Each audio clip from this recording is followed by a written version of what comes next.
Sergeant Neisler? Yes. The man who saved your life? Correct. Well, I would say he did, yeah. Tell me when you want me to say it. Go ahead. We were in Ornhofer, Germany, and that was a bloody battle for 3 days. We happened to be in town when the call came out, everybody up to the front lines, because we're having a counterattack again.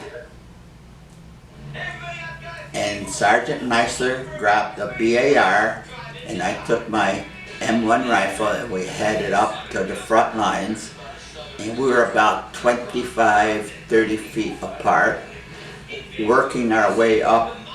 And after a while, Sergeant Neisler said to me, "John," he says, "I'm hit."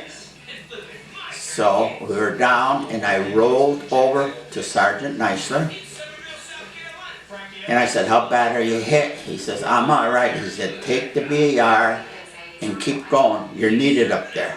I said, "Sarge, I'm not going anywhere. I'm staying with you till the medics come." And he looked at me, he said, "No, John, go. You're needed." I said, "Sarge, I'm not going. I'm staying with you till the medics come." The second time. The third time, he looked at me and he says, "This is an order. Take the BAR and go. I'm all right here." With tears in my eyes,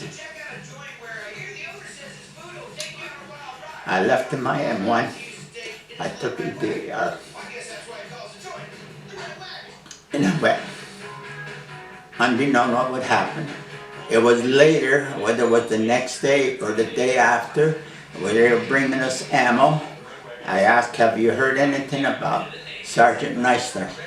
And they said to me, "He didn't make it." I sat there and I cried and I cried. He didn't make it. I left him there. And it was a time after, not realizing it, it was a time after I said, "Oh my gosh, Sergeant Neisler saved my life by making me go up to the front." Because the soldier, German soldier that killed him, was up in a tree behind us. He could have killed me, but he didn't. And if I stood there with Sergeant Neisler, he might have shot me too. Yep. I said, "He saved my life."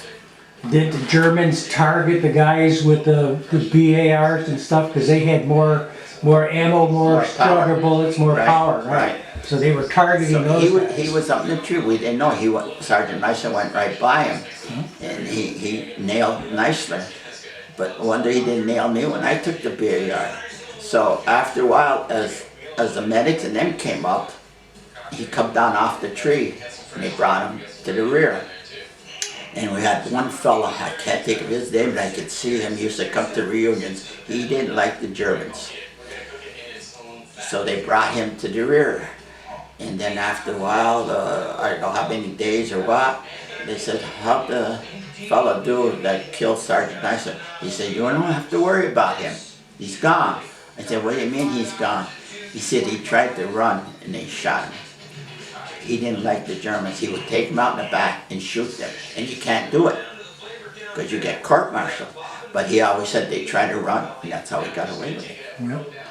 They done away with it. And as we progressed after Ornhofer and other places, we had an open field we had to go through, a large open field. And Lieutenant Galenas asked me if I would take the point. I said, "Sure." I took the point, and Todd is a private. He took on the right side, he'd be the second man. And as we were going down through this open field, and I looked back and they were just starting to break over, you know, the squad. And then all of a sudden, open fire.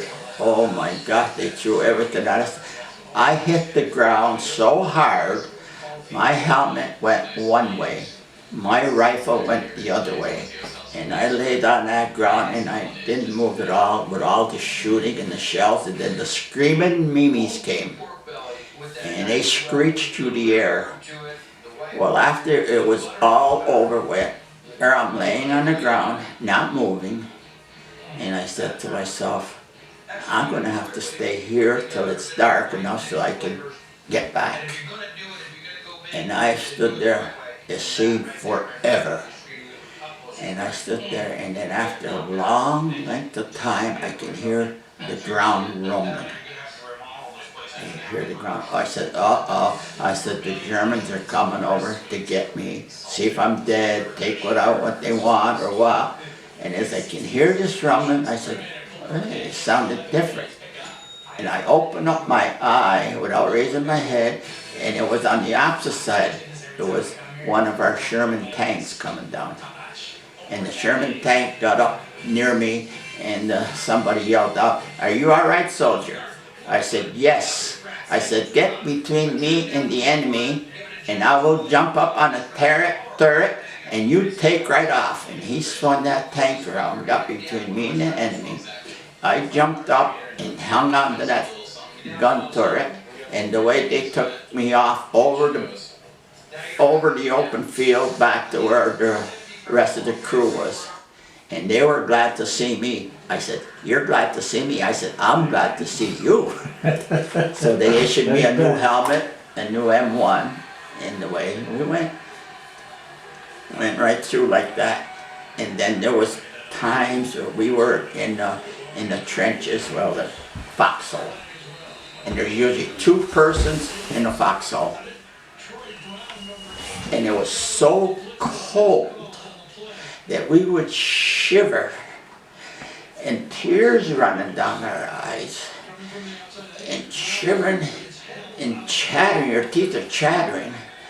And then all of a sudden, this is an evening, and then all of a sudden you hear something up in front. The hair in the back of your head would stand up. That's how scared we were.